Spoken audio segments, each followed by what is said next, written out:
मैं भेड़ के नेतृत्व में शेरों की सेना से नहीं डरता। मुझे शेर के नेतृत्व वाली भेड़ों की सेना से डर लगता है। ज्ञान के बिना कौशल पर ध्यान केंद्रित नहीं किया जा सकता।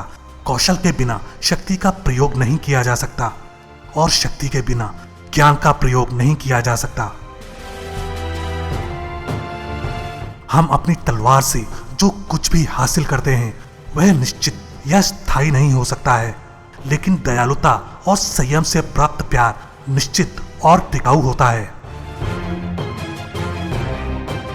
एक अच्छा घुड़सवार बनने के लिए घोड़े को थोड़ा पागल होना चाहिए और उसके सवार को पूरी तरह से पागल होना चाहिए।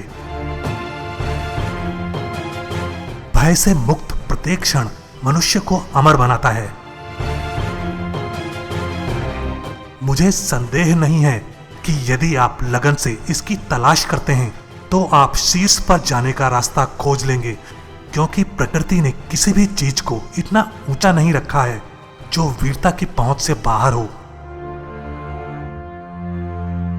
जो प्रयास करेगा उसके लिए कुछ भी असंभव नहीं है।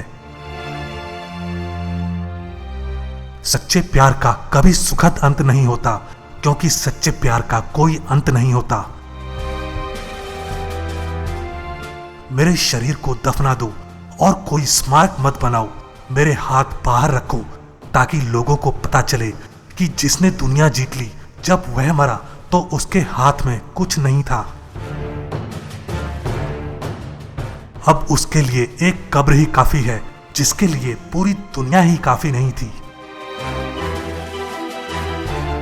मैं चाहता हूं कि सबसे अच्छे डॉक्टर मेरे ताबूत को उठाकर यह प्रदर्शित करें कि मौत के सामने दुनिया के सबसे अच्छे डॉक्टरों के पास भी ठीक करने की शक्ति नहीं है।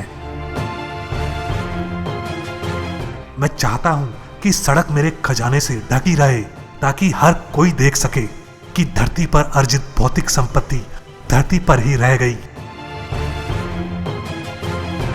मैं लंबे समय तक गुमनामी की जिंदगी बिताने की बजाय गौरव की एक छोटी जिंदगी जीना पसंद करूंगा। आइए हम ऐसा आचरण करें कि सभी लोग हमारे मित्र बनना चाहें और सभी हमारे शत्रु होने से डरें। सही दृष्टिकोण के साथ स्वयं द्वारा थोपी गई सीमाएं खत्म हो जाती हैं। मैं जीवन जीने के लिए अपने पिता का ऋणी हूं, लेकिन अच्छा जीवन जीने के लिए अपने शिक्षक का। सेक्स और नींद ही मुझे सचेत करते हैं कि मैं नश्वर हूं। अपनी ओर से मैं हथियारों की तुलना में दर्शन के उच्चतम रहस्यों के ज्ञान में उत्कृष्टता प्राप्त करना पसंद करूंगा।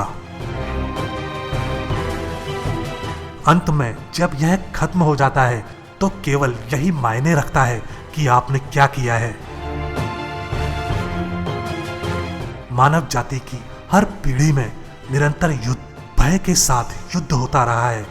जो लोग इस पर विजय पाने का साहस रखते हैं उन्हें स्वतंत्र कर दिया जाता है, और जो लोग इसके द्वारा जीत लिए जाते हैं उन्हें तब तक कष्ट सहना पड़ता है जब तक उनमें इसे हराने का साहस ना हो जाए या मृत्यु उन्हें पकड़ ना ले। भगवान आपको कोबरा के जहर, बाघ के दांत और अफगानों के प्रतिशोध से दूर रखे। परिश्रम और जोखिम महिमा की कीमत है, लेकिन साहस के साथ जीना और चिरस्थायी प्रसिद्धि छोड़कर मर जाना एक प्यारी बात है। याद रखें, हर किसी के आचरण पर ही सभी का भाग्य निर्भर करता है। हर प्रकाश सूर्य नहीं होता। विजय का लक्ष्य और उद्देश्य विजित के समान कार्य करने से बचना है। इतनी सारी दुनियाएं हैं और मैंने अभी तक एक भी नहीं जीती है। मैं अपनी शक्ति और प्रभुत्व की सीमा की अपेक्षा उत्कृष्टता के ज्ञान में दूसरों से अधिक श्रेष्ठ था।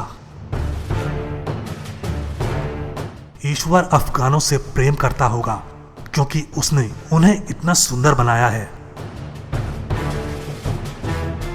उनकी तरफ और भी आदमी खड़े हैं, हमारी तरफ और भी लड़ेंगे। स्वर्ग दो सूर्यों को सहन नहीं कर सकता, ना ही पृथ्वी दो स्वामियों को। अब तुम दंड से डरते हो और अपने जीवन की भीख मांगते हो, इसलिए मैं तुम्हें मुक्त कर दूंगा, किसी अन्य कारण से नहीं, ताकि तुम एक यूनानी राजा और एक बर्बर अत्याचारी के बीच अंतर देख सको। इसलिए मुझसे किसी भी नुकसान की उम्मीद मत करो। राजा दूतों को नहीं मारता। क्या आपको अभी भी यह जानना बाकी है कि हमारी जीत का अंत और पूर्णता उन लोगों की बुराइयों और दुर्बलताओं से बचना है जिन्हें हमने वश में किया है। जहां तक किसी के परिश्रम की सीमा की बात है, मैं एक उच्च विचारधारा वाले व्यक्ति के लिए किसी सीमा को नहीं मानता, सिवाय इसके कि उसके परिश्रम से महान उपलब्धियां प्राप्त होनी चाहिए। क्या अब कोई संसार नहीं है जिसे मैं जीत सकूं? मैं जीत नहीं चुराता।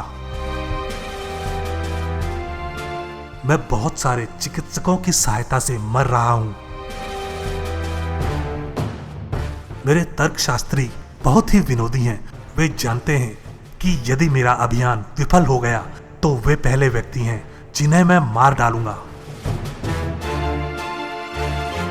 मैं लियोनिन और बहादुर लोगों की भूमि में शामिल हूं, जहां जर्रा जर्रा स्टील के कुएं की तरह मेरे सैनिक का सामना कर रहा है। आप दुनिया में एक ही बेटा लाए हैं, लेकिन इस धरती पर हर कोई सिकंदर कहला सकता है। हे एथेनियो, तुम्हें प्रसन्न करने के लिए मुझे क्या क्या परिश्रम करना पड़ता है। एथेंस में अच्छा नाम जीतने के लिए मुझे कितने बड़े खतरों का सामना करना पड़ता है। क्या आप इसे शोक करने योग्य नहीं समझते कि जब संसारों की इतनी विशाल भीड़ है तो भी हमने अभी तक एक पर भी विजय प्राप्त नहीं की है। जब मैं अच्छा कर रहा होता हूं तो अपने बारे में बुरा सुनने में कुछ अच्छा लगता है। मेरा खजाना मेरे दोस्तों में है। मैं तुम्हारे लिए राई की कफियां भेजता हूं कि तुम मेरी जीत की कड़वाहट को चखो और स्वीकार करो। यदि मैं युद्ध में मारा जाता तो मेरे लिए कितना सुखद होता। अपने दोस्तों के गुस्से की भेंट चढ़ने की तुलना में दुश्मन का शिकार बनकर मरना कहीं अधिक महान था।